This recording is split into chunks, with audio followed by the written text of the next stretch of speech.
Quick story. A girl and a guy met and fall for each other. They both love music, so decide to work together. And they were pretty good at it. Now on the surface, everything looked perfect. But oh, the stress of the city. So they decided otherwise. They packed up and left for the countryside. And that's where we meet this family, raising their children, growing their own food and their business together, on a quest to find a new normal and a new sense of happiness. And if you're looking for the same thing, then join us and we can unpack this thing called life together. Where are my manners? Let me introduce myself. I'm Shamel Olwago, my husband's Amondi Olwago, and together we are Nile Ochi. And this is ZQuest. Hello and welcome to another episode of ZQuest. We are happy to have you. If it's your first time here, then welcome. And if it's not, then welcome back. So, what are you saying? Nothing much. What about you? I see you. What do you mean you see me? I see you. Yeah? Yeah. No, I'm alright. I'm okay. You've been holding me down this week because I've had a bad back. Yeah. But, yeah. Nothing special though. Nothing special? Yeah. But you still, through sickness and health and everything? Yeah. How's your back? You know what? I had to do yoga every day this week just to get it to a maintainable level of pain. Yeah, it's better though. It is. I'm just taking it easy. You were able to be... so if I don't turn and face you today attentively, you'll get it. Yeah, no, I get it. I mean, you were able to be much more active, yesterday. I'm happy for it. So it's good. That's a plus. Because when you have a bad back, I mean, the worst, I think, is when you have a bad neck. Well, the thing, remember, it was at my back and then it traveled to my neck for one of the days, and then it went back to my back, and then yesterday it was in my hip and my leg. Yeah. It's funny as, everything's linked, from your neck all the way to your back. It's not funny when it's painful. No. What I'm just saying is I get it. I'm just being dramatic. Have to be aligned. Yeah. That's literally what I had to do yesterday. I had to just go and realign myself and be like, okay, look, I was watching chiropractor videos. I actually found a really good, and this sounds really silly, but I know there's millions of people who do the same thing. I thought you were just saying there's millions of people with bad backs. There are. Yeah. And guess what? They probably go to YouTube as well and look for how to fix a bad back. Don't you judge me. Okay? I was desperate. And I was like, I'm definitely not going to a chiropractor today. But this needs to get fixed right now. And I found Bob and Brad. Yeah. I think that's their name, Bob and Brad, or Brad and Bob. Okay. Really good. All right. They're not only comical, but they're both chiropractors, and they tell you how to do things whether you are by yourself. Yeah. Because there's some people, imagine, bad back and you live alone. Yeah, right? Yeah. I mean, yeah. Or you have to pay a chiropractor. No, you don't. No, they've got the bits. That's why their channels. Okay. That's why their channel's good. Yeah. Okay. The subscriber count speaks for itself as far as the amount of people, and their comment section isn't full of trash. It's full of people just thanking them. Yeah, because how bad the backs were.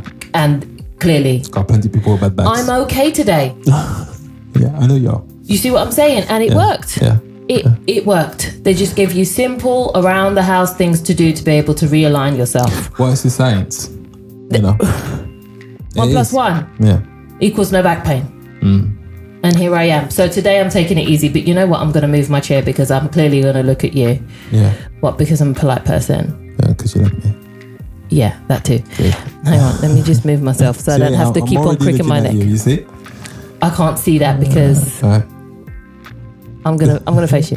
Yeah, so you can see. Yeah. So go on. Yeah. Do you think you can fix bad backs with acupuncture? Ooh. Do you think it's possible? I mean, because by default, acupuncture can fix most of the ease most of the ailments. As someone who's gone to acupuncture before, and it worked.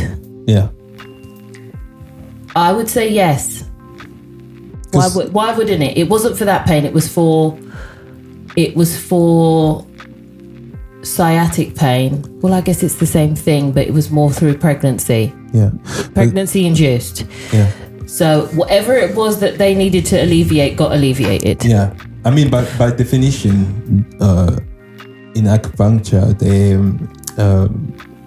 they actually, operate, if you will, on nerves endings. So I'm guessing, because when you have a bad back, usually what gives you a lot of pain is when you get pinched nerve or like trapped nerve or this is the thing. Shape or form. So I'm guessing it could help. This is the thing. What they were explaining in the video yesterday is a lot of people get the pain in their hip and their lower leg and their lower back. Yeah. And it travels the whole way down because of either a trapped nerve or trapped tissue. Oh, right, yeah. The very tissue that holds your joints in place. And this is another thing. They've got like this skeleton they pulled out called Sam. Sam's skeleton? Brilliant. Oh, right. Okay. And then they show you basically what's going on and the ligaments and tissues that are holding your hip bone and your pelvis together. That's it. It often gets caught up in the joint. Oh, I see. So it's that pinching that you feel when you get pinched there. And I was like, right. Yeah. And they've got a dope intro as well. Their intro song is so kitschy. Okay. Do you think that there's a reason why it often get traps in the joint? Well, they was just saying it's just general life going around. You can sit wrong, you could bend over wrong, you could go and reach for something, or you could have a job where you're sitting all the time, and then you can get like lessons on how to sit properly, how to reach properly for things. Yeah. So that'll happen. Yeah. Yeah, I'm sure there are plenty of exercises and whatnot. But the thing is, I believe that it can fix itself over time, but it takes very long. So like the body has a way not if you keep on perpetuating. Yeah, you would have to stop doing what you're doing and start adopting good habits. Yeah. This is why I'm not slouching today. You know what? I should actually stand straight up, I guess, for the sake of speaking to the mic, because we on this mic we have to speak on that side. We're gonna upscale. Yeah, we'll upscale. Those we'll upscale will mic that probably is cheaper than those ones. Right? Because those are singing mics. Yeah, well, you do what you can. Anyway, But my back is fine. So your thanks back is to Brad fine. and Bob. Okay, good. Or Bob and Brad. And Sam. Mike. And Sam had to exhibit himself, all right? Yeah. So. And it was great. Yeah. Good to hear. Yeah, I was happy because I was like, that was the first thing I thought of this morning. Yesterday morning, I was just like, no. This can't be. I can't do another week of this. Yeah, no. It can be painful as well.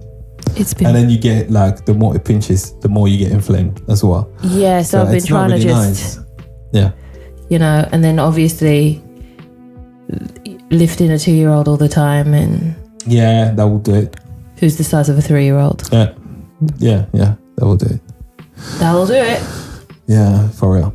Yeah, for real. It is what it is. But the essential is like you can feel better. I don't have to pop a pill, for the pain, because that's the problem. I was burning sage yesterday. It does not, definitely, but the usual. So I wouldn't have to pop a pill. Like a painkiller, sometimes anti-inflammatory. Anti-inflammatory. Sometimes strong one like ibuprofen or whatever else they have out there, and it's not the best.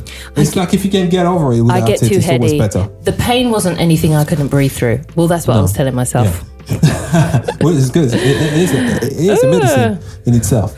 Yes. To learn how to manage the pain. Yeah. Yeah. Pain management, something that I've been. Yeah. Meditating on, working on.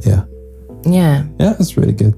The next baby we have, if God willing, then I will, try and don't hold me to it.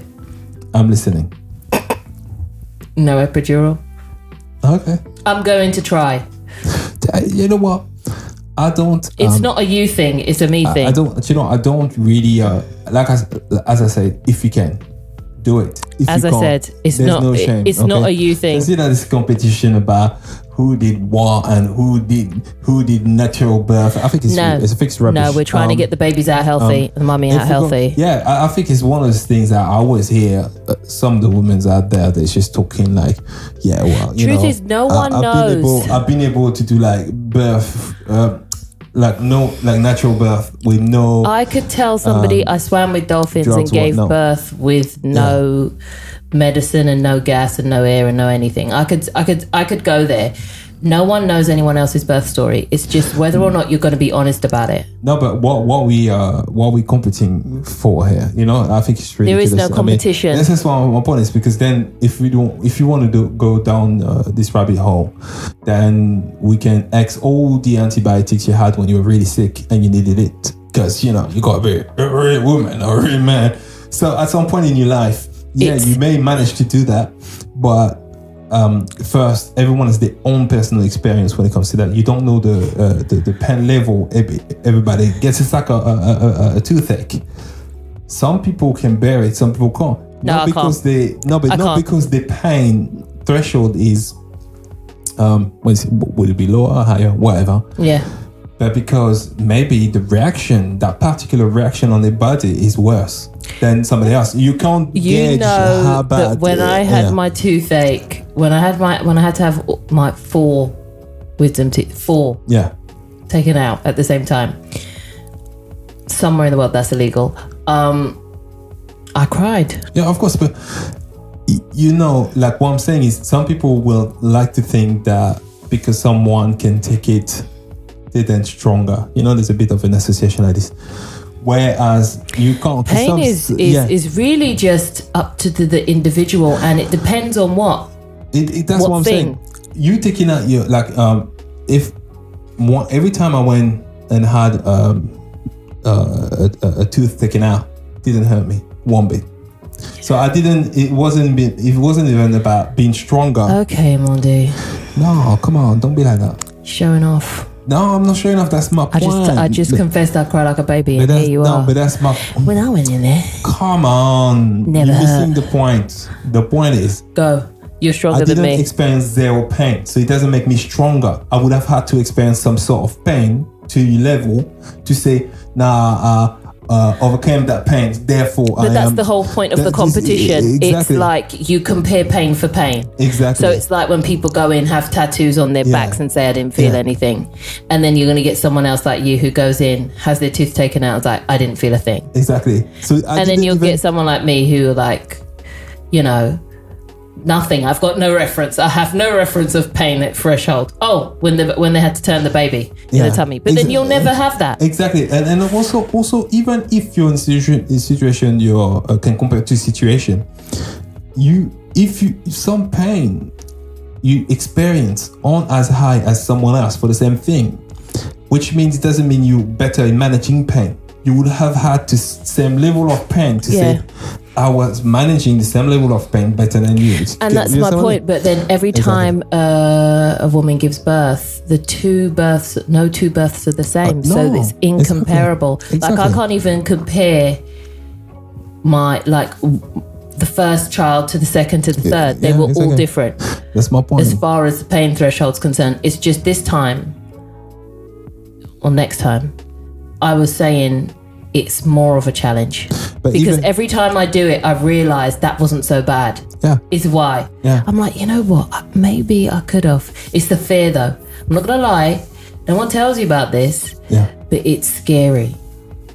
Of course it is. It's scary because the thing is, it's like if someone sat there, tapped you up to something and said, okay, this is 0 and this is 10, yeah? And I'm going to go up in increments of pain. Yeah. And you get to about 7 and you're like, you know what? Looking back, I could have got to 8. Yeah. And then every time you sit down and you're tapped up to the machine, you could go a little bit further. Yeah. Time you get tapped up for the 4th, 5th time, you're like, maybe I can go to 10. Yeah. Maybe. But then, you know, the catch is after a certain pain level, there's no turning back. They won't give me the epidural if I've passed a certain amount of dilation. Yeah. Yeah. So if beyond 8 centimeters is hell, there'll be no turning back. No, there'll be no turning back, yeah. And everyone I know who went past that 8 without any epidural told me it was just like, it was hell.